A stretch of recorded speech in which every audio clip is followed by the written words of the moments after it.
Okay, we should talk now about Bartolome de las Casas. And in particular, we want to be looking at this text that I uploaded onto our Blackboard site. A very brief relation of the devastation of the Indies. Bartolome de las Casas, he was really the guy who could write this expose of what was happening in the New World. He once had been a part of this, actually. So the details that he describes, we can assume are first-person accounts. He himself serves as a witness to what happened, and oftentimes a participant. Columbus discovers the islands of the Indies in 1492, and then he later goes on to discover Central South America and Florida and so on. And so in his wake, in the wake of Christopher Columbus, there are a large number of people who want to go and settle and make their fortune.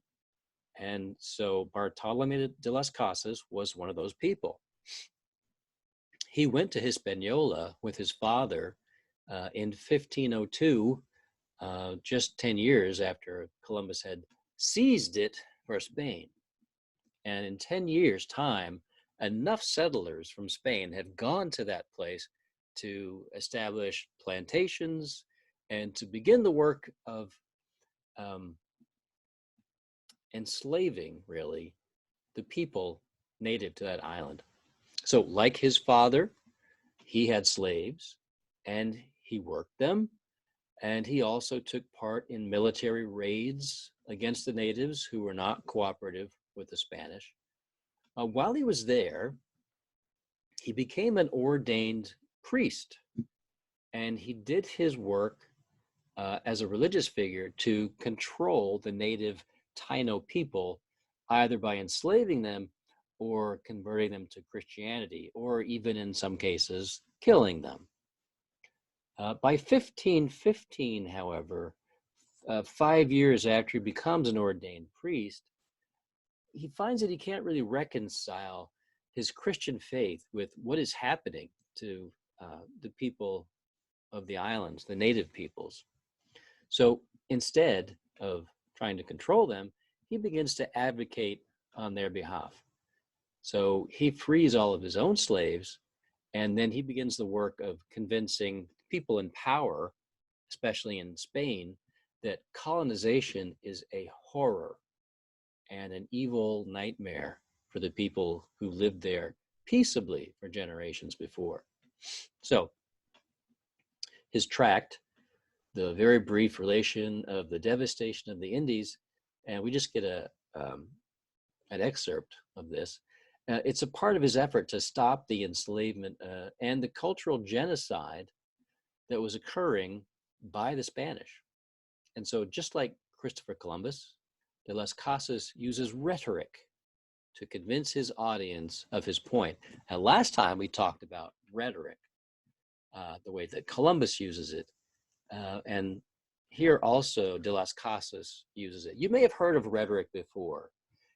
In classical terms, we can break it down into three components: ethos, pathos, and logos.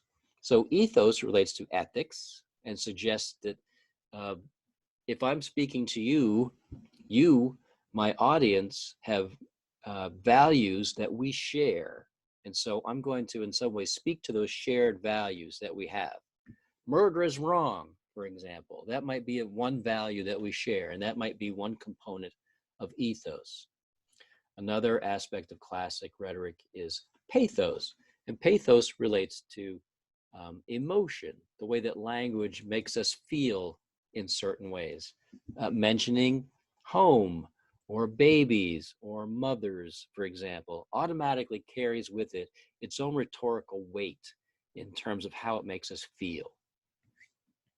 Logos is the last part of classic rhetoric. Logos means really logic.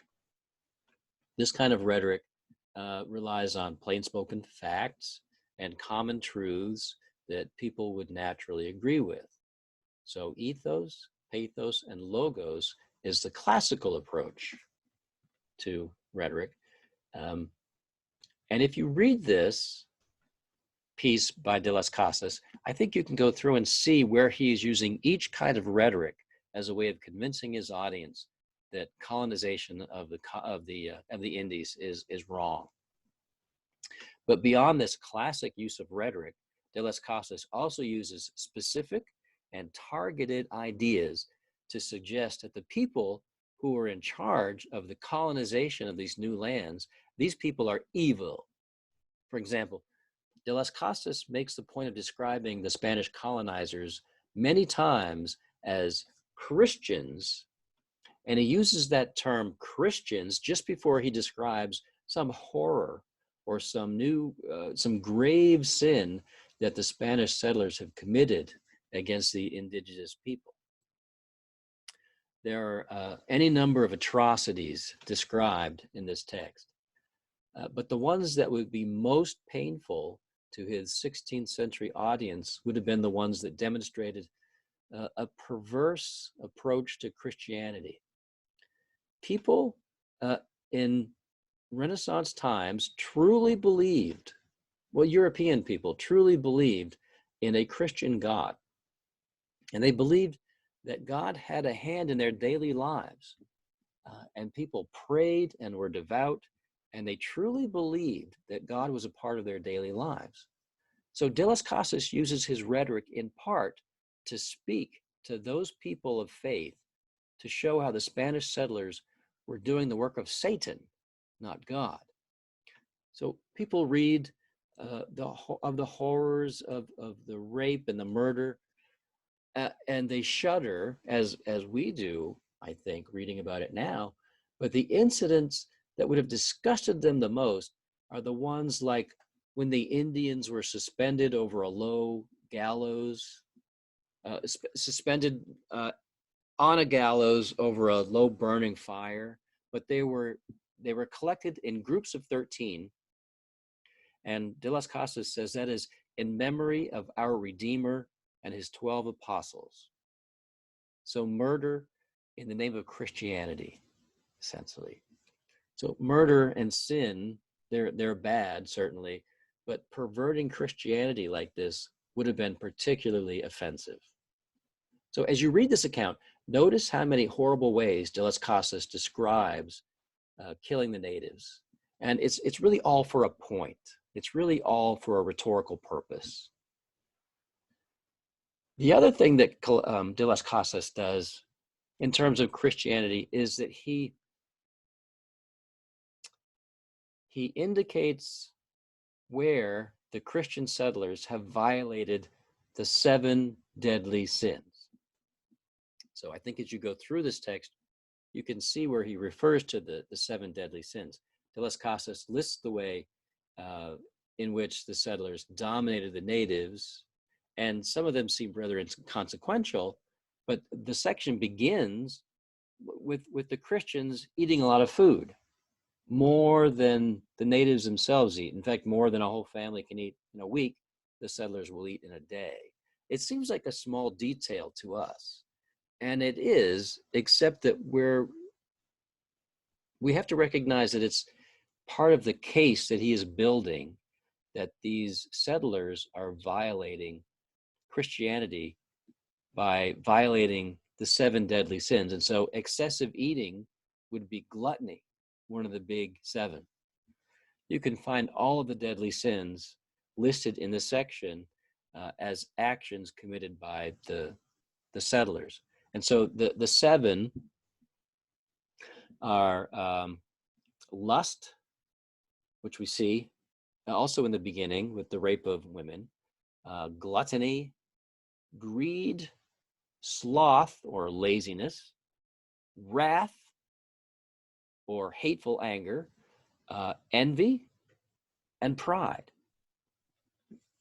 We've already seen the priest reference to gluttony at the beginning. And throughout this piece, we see references to wrath, certainly with the really violent ways in which the settlers are killed, the colonists, the indigenous people are killed. So as you read through, you might find reference to the other 5 deadly sins. Keep a lookout for that as you read through it. As if the account couldn't get more horrible, this section ends with a discussion of the pearl divers, and it seems particularly ugly.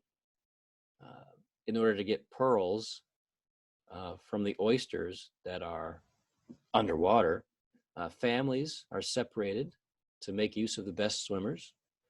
The swimmers are fed poorly, and they die young because of drowning. They can't hold their breath for as long as they should, or they're eaten by sharks. And there's seemingly no conscience involved in maintaining this pearl collecting operation. There's no compunction at all on the part of the Spanish settlers. It would be a hard person, I think, who would read this account and not feel sympathy with the natives and not think that the people of Europe were doing great harm to the New World. And so his rhetoric was effective, at least in part. The king wrote decrees banning slavery, and so de las Casas was successful on this point. However, the king himself did nothing to enforce his decree. He didn't actually send people over to the colonies to enforce it.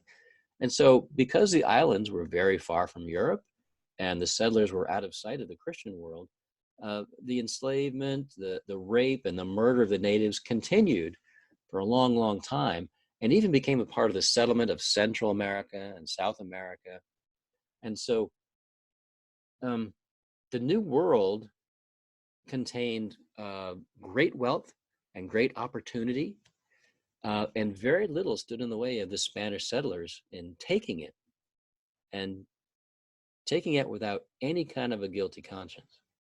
So this is our introduction to the New World and how the Spanish began a custom that was repeated over and over, not just by the Spanish, but by the English as well, as we shall see in our next readings.